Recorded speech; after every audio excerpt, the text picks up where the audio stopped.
So, welcome back, and this is lecture number 45, and we will be talking about or continue our discussion on linear transformations. And today we will see some worked problems where we will find out the kernel and the image and their dimensions.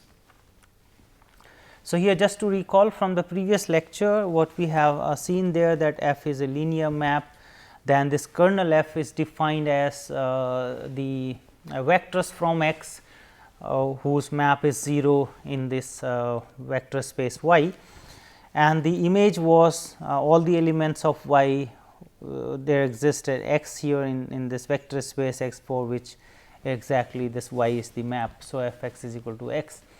So, these were the two definitions for the kernel of f and also for the image of f, and we have also seen that this rank of f is nothing but the dimension of the image of f, and the nullity we define as the dimension of the kernel of f. So, with these definitions we start now here with the example where we have taken this f, a linear map from R 4 to R 3 is a linear mapping which is defined by this relation. F maps this element which is from R 4. So, x, y, z and t, and it maps to x minus y plus z plus t. The second component here 2 x minus 2 y plus 3 z plus 4 t, and then this is the third component 3 x minus 3 y plus 4 z plus 5 t. So, this is the element from R 3 and this is the element from R 4, and that is what we said here. This f maps an element from R 4 to an element in R 3. And what we want to now find? We want to find a basis and the dimension of first the image of f and then second for the kernel of f. So, we need to find what is the image and what is the kernel of f. So, here first let us talk about the image of f. What we know from the previous lecture, that once we have the elements in vector space x which span this vector space x. So, for instance, here we have this R 4. So, we know that these are standard bases because they are simple to work with. So, let us take with the standard basis here, that this E 1, E 2, E 3, E 4, these are the standard bases from R 4, and we know that theorem that result from the previous lecture, that these E's span this x R 4, then this f E 1, f E 2, f E 3, f E 4, these are the vectors in R 3, and they will span actually the image of this mapping f. So, what we know now, that this f E 1, f E 2, f E 3, f E 4, they will span the image f. So, that is the result we have now, that these are the vectors which span the image f. And now, let us compute what are these f E 1, f E 2, f E 3 and f E 4. So, here f E 1. So, E 1, just remember that E 1 is nothing but in this case these are the standard vectors from R 4. So, these are thus the 1 0 0 0 from R 4. The E 2 will be 0 1 and 0 0, E 3 will be 0 0 0. So, here 1 now and 0, and E 4 will be all these first 3 components 0, this is the fourth one. So, we have these standard bases from R 4, and now f if we apply on this E 1 here. So, what will happen? So, 1 this all zeros. So, we will get 1 from here, and then this is anyway 0. So, the 1 from here will get 2, all these 0 and 3. So, this E 1 will be mapped to this 1 2 3 elements. Similarly, the f of E 3 E 2, if we take E 2, then the second will survive here, this minus 1 minus 2 and minus 3, that is the map of this f of this E 2. Similarly, f of E 3 and f of E 4. So, we have these vectors here 1 2 3 minus 1 minus 2 and minus 3 1 3 4 and 1 4 5 from this R 3. And we know now with this with the theorem we have studied already, that these vectors will span image f and what we want to find out? We want to find out what is the image f, what are the bases of image f, and what is the dimension of image f. So, we already know that these 4 vectors will span image R3, but they are not the basis, because this is the spanning set, and the spanning set may have some linearly dependent vectors. So, what we have to now extract out of these vectors, what we have to collect only the linearly independent vectors. So, we have to see now how many linearly independent vectors we have in this spanning set, and the number of those linearly independent vectors will be the dimension of the image f, and those linearly independent vectors among all these 4 will form a basis of the image f. So, here now let us do this. So, these may not be the basis. So, now we have to just find out that how many of these vectors are linearly independent. So, to do so, we have this 1, 2, 3, these 4 vectors. We will the idea is to have we can put them in the column, for instance 1, 2, 3, the second vector here -1, -2, 3, and 1, 3, 4, and then 1, 4, 5. Having this vector here whose columns are the given vectors, we can now reduce it to this row reduced echelon form, and from that row reduced echelon form we can find out that which vectors are linearly independent and which vectors are linearly dependent, and we have seen one such example before in previous lectures. So, now to find out the linearly independent vectors out of this, what we can do, we can place them in this matrix here as the columns, and then we can reduce it to the row reduced echelon form, which should not be difficult here in this case, because as a first step we will set these 2 elements to 0. So, the first row will be as it is, the second one here will become 0, the 2 times of that, this is also 0, 2 times this will give 1, here 2 times we will get 2, here now the 3 times of the row 1 we are subtracting here. So, this will be 0, this will be again 0, and the 3 times. So, this will be 1, and 3 times this will be 2. So, this is the one step of this row reduction process, and now we will set this 0 with the help of this row 2, and we will get this matrix which is given already there. So, what we have that this is the row reduced echelon form, and in this case now we will find out these pivots here. So, we have this 1 as a pivot, and this is also pivot here, only there are 2 pivots. So, this column number 1 and the column number 3, they have the pivots.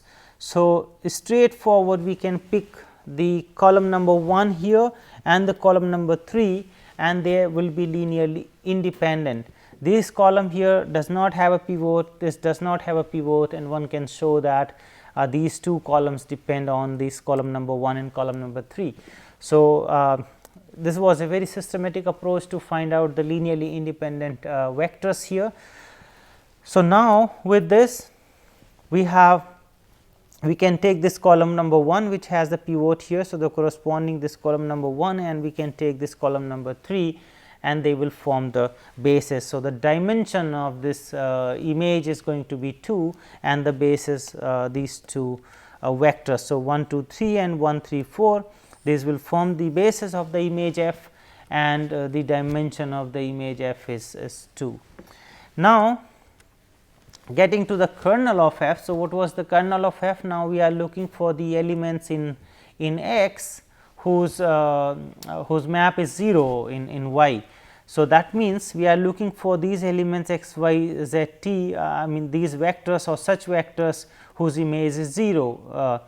And now, to look into this, now what is f x, y, z, t? From the definition we have that x minus y plus z plus t must be 0, and this was the second component of this, and this was the third component of this vector in R3, which is the map of this f there, and that should be equal to 0. So, the 0 0 0. So, if again here the f of this was nothing but these vectors f, this was the first one, then this 2x minus 2y and so on, then 3x minus 3y and so on, and this we want to be equal to 0 0. So, from here we get actually these three equations, and we want to now solve these equations to get all possible values of these x, y, z and t, and this is nothing but the null space of the coefficient matrix of this system of equations, and that is nothing but the kernel of f. So, the null space here of this coefficient matrix will be the kernel of f, because what is the kernel of f? All these vectors here from R 4 whose image is 0, they are in R 3. So, what do we need to solve? We need to solve this system of linear equations, and we will find out how many solutions are there, or how many linearly independent solutions are there, or in other words we call the generators of the solution of this system of homogeneous equations, and from there we will find out what is the dimension of the kernel, what are the bases of the kernel. So, we need to solve finally the system of equations. So, let us put in this matrix form. So, the matrix is 1 minus 1 1 and 1, the coefficient matrix 2 minus 2 3 4, and this 3 minus 3 4 and 5. And again we need to just convert into the reduced echelon form, which we have done just before, and now we can easily find it out, because this is the pivot here and this is the pivot. So, corresponding to this x, this is corresponding to y, this is corresponding to z, and this is corresponding to y, and this is corresponding to t. So, here these are the columns where we do not have a pivot. So, these are the free variables which we call. So, there are two free variables, and that will define exactly the nullity or the dimension of the null space, that will be 2 here. So, the dimension of this kernel is clear, that is going to be 2, and we have to find the basis. For that we have to write down its solution now. So, writing the solution out of this. So, first we will assume these free variables. So, that was y and this t, these are the free variables. So, we will take some values for these free variables, and then so let us take for this t is equal to mu 1, and for y we take mu 2, some number, arbitrary number, because we can choose these y and t whatever we like, these are the free variables. So, we have chosen this mu 1 and mu 2, and then we can compute the others. So, for example, the z from this equation, z plus 2 t is equal to 0. So, z will be minus 2 t or minus 2 times mu 1. So, that will be the z, and from the equation number 1 we can get this x, that will be coming out as mu 1 plus mu 2. So, we have this t, z and x all and also y here with mu 2. So, we can write down in a matter in this vector form x, y, z, t will be this mu 1, the constant here, and this we can collect now for x is 1, the coefficient here, for y it is 0, for z it is minus 2, and from t it is 1. So, similarly for with mu 2 also we can collect the coefficients here. So, in x we have mu 2, so with 1, and then here y also we have this mu 2 which is 1, and this z also has this mu 1 which is minus 2. No, it does not have mu 2. So, here 0, and also this t does not have mu 2. So, this coefficient is 0. So, we have written this x, y, z, the solution in terms of this mu 1 and mu 2. We can play now with mu 1 mu 2, we can give any values to mu 1 and mu 2, and we can keep on generating the solution here of this system of equation, and the solution set is nothing but the kernel of f. So, here these are the two generators which generates the solution, or they span the solution. Also these two vectors are linearly independent. So, we have this linearly independent vectors which can span the whole kernel of f. So, naturally these two vectors will form the basis, and the dimension of this basis here will be 2.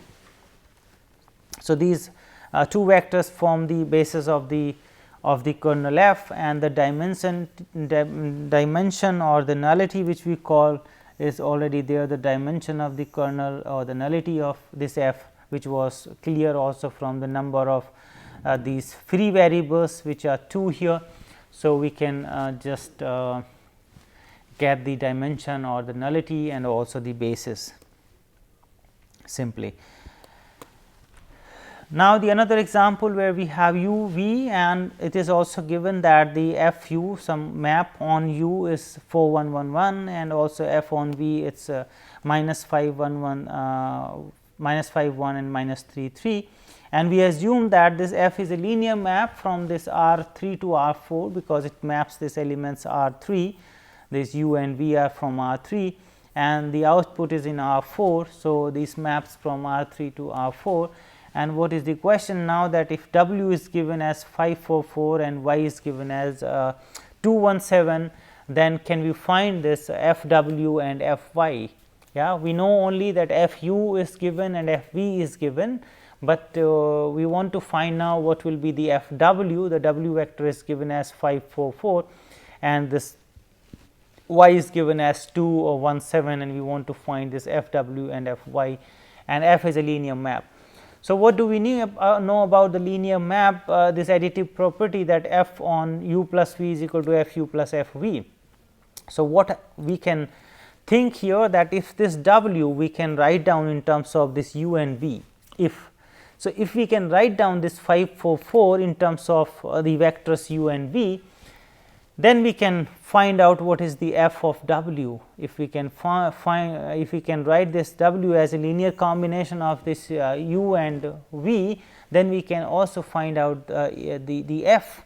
And similarly with y also, if we can write down this y as a linear combination of u and v, then we can apply this transformation f on y, and we can write down in terms of u and v, and that will be the image of this y. So, let us try now how if we can write, we can express this w as a linear combination of u and v. That means, the w can we write some mu 1 u and mu 2 u for some scalars mu 1 and mu 2. So, to do so, we have to now again form this augmented matrix to solve this system of equations here for mu 1 and mu 2. So, here u was 1 1 3. So, that will be placed here in the column when we write down these system of equations. So, the first equation we will get this 1 times mu 1 3 times mu 2 is equal to this the first component of w, that is 5 there. The second equation will be mu 1 2 mu 2 is equal to 4. The third equation will be 3 mu 1 plus minus 2 mu 2 is equal to 4. So, out of that system of equations here, from this linear combination. So, from this system of equations, we can write down this augmented matrix, and this augmented matrix is given here.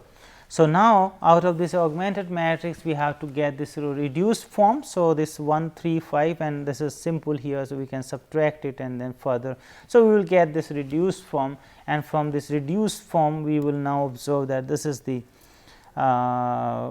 pivot here, this is also the pivot. So, the first column has a pivot, second column has a pivot, and everything is consistent here, the full row is 0. So, we can find out the mu 1 and mu 2. So, here the mu 1 is coming to be 1 and mu 2 is coming to be this 2 out of these two equations now. So, we have solved this.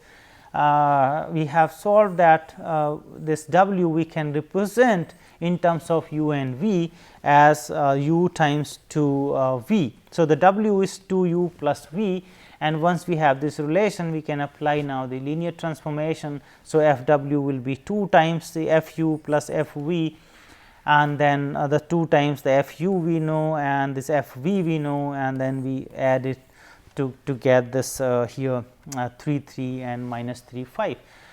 So, then the key point here was that if we can represent this w as a linear combination, and then we applied the linearity of this this map here to get this value of this f w. Now, if we try to do for the y again the same steps, So, now the y is this 217 and we have this u and v. So, again we will try to express as a linear combination of u and v to this y, and again we will get this augmented matrix, that is 1 1 3, and then we have 3 2 minus 2, the right hand side, that is y here. So, that is 217, and again we will convert into the row reduced form. So, we got this row reduced form now. Now, the problem here is the inconsistency. The last column, the rightmost column here has a pivot element here, this 12, which should not happen in this case, and now because of this we have this inconsistency in the system, and which leads to the non-existence of the solution. So, here we cannot express this y as a linear combination of this u and v, and therefore, the system is inconsistent. It is inconsistent, and this as a reason that we cannot compute this f of y, because the information given is not sufficient here. So, we cannot compute this f y from the given information. Well, so now there is another nice result, that if T is a linear map from this R n to R m, T is a linear map from R n to R m, then there is always an m cross n matrix A such that this T x you can represent in terms of this matrix A. So, whatever we do with the T x, that linear map, we can actually work with the matrix A, just multiply to this x, because working with the matrices are much easier, and we know many operations and many other properties of the matrices.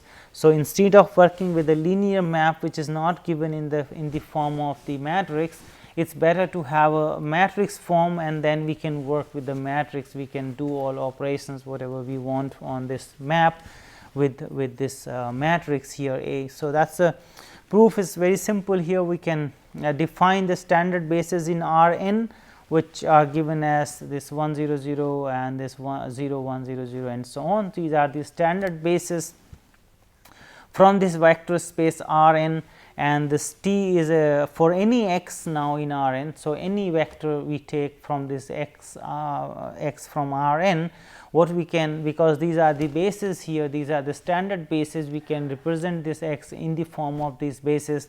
That means, this x can be represented as x 1 e 1. So, x 1 x 2 x 3 x n are the components of this x vector. So, we can represent with the help of these standard bases this x as x 1 e 1 plus x 2 e 2 and so on, plus x n e n, or in short we can write down in the form of summation that I goes from 1 to n and x I e I. So, this x, which is a general element in R n, we have represented as a linear combination of those standard bases, and now if we apply this T, the linearity of T will implies that T of x will be the T of this here, the summation, and basically we can take we can apply on these T i's. So, we have this I 1 to n, and this T is applied on this vector I here because of the linearity. This is the linearity property, that T of this x 1 e 1 x 2 e 2 and so on will be x 1 into T e 1 plus x 2 into T e 2 and this is x n into T e n. So, that will be the relation here, and how we define now the A, which will be exactly corresponding to this map T, or will function as this map T there. So, A now we can define whose columns are these vectors here T e 1, T e 2, T e n. So, these columns if we put into this matrix A, then this A x will be nothing but exactly this product, which is the T x. So, if you remember from this definition of this matrix product, which we have seen several times. So, that is nothing but this column 1 will be multiplied to this x 1, the column 2 will be multiplied to x 2 and so on, the column n will be multiplied to x n. That is another way of looking at the matrix vector product. and here exactly we have used that idea that this x 1 multiplied by this vector T E 1. So, T E 1 if we place as a first column in our matrix, and similarly this x 2 and then this T E 2 we place in the matrix's second column. So, this product here A x will be exactly this one, which is nothing but the T x. So, the T x is exactly the A x. So, by this simple idea what we have seen that any linear map which maps the elements of R n to R m, we can have a matrix here corresponding to this T map. We can have a matrix A of order again this m cross n, and whose columns we can easily compute with the help of this T E i's, and this will give exactly the map which is given as this from R n to R m. So, now let us just quickly go through some examples here. So, this was the one example which we have already discussed before. So, this T x y is given as this is from R 2 to R 3. So, this is an element from R 2 and then we are getting this element R 3. So, now how to get this corresponding matrix A? The idea was that we compute this T E 1. So, T E 1 means the E 1 here is nothing but this 1 and 0. So, the T E 1, so 1 and 0, so y will be set to 0. So, we will get 2 minus 1 4, 2 minus 1 4. Similarly, we can get the T E 2, and that will be just the 1 0 and 1 there. So, 0 and 1. So, we will get 3 here, 5 and minus 3. So, that will be the second element, and then in A we will place them. So, 2 minus 1 4 as the first column and 3 5 and minus 3 as the second column of this matrix A. And we know that now that this T x, the given linear map here which was defined in this way, we can also define as A and this element of this R 2, because this A into this x y will exactly give us this linear map, because if we multiply A with this x y. So, here we have 2 3 minus 1 5 and 4 minus 3, and with this x y what do we get here? 2 times x and plus 3 times y, the second component minus x plus 5 y, then we have 4 x and minus 3 y. So, we are getting exactly the same mapping which was defined there with the help of this T. The first component is 2 x plus 3 y, then minus x plus 5 y, 4 x minus 3 y. So, the given linear map we have defined with the help of this matrix A. One more example we can look quickly here, this R 3 to R 3, which is given here by this element from R 3, and then here also we have this element from R 3. This is the first component, then we have this is first component, and then we have the second component, we have the third component. So, this maps R 3 to this R 3, and here the same idea which we can use again, which we have used before, that this T of E 1 we will compute, that will be coming 9 5 9 from here, and then 5 from here and 55 from there. T E 2 and then T E 3 we can apply on the standard basis, and then we can place them in the columns that will be exactly our matrix here 9 5 55, here 5 minus 12 0 and 35 27 and minus 42. So, we have this A here, the matrix A, and that will define this linear map, the given linear map, as this matrix vector product. So, again this working with the matrices are much easier. So, this is one way where we can represent a linear map with the help of this matrices. So, here what we have done today, this from the linear map we have done some examples where we have computed the kernel f, also the dimension of the kernel f, as well as the image f and its dimension. Further, we have also looked at this using matrices how to define the linear maps. whenever there is a linear map T which maps R n elements to this R m elements, we can always define a corresponding matrix A which will work as this A x instead of this T x. So, that is very useful, as I said before, this working with matrices are much easier. So, here these are the references we have used for preparing the lectures, and thank you very much.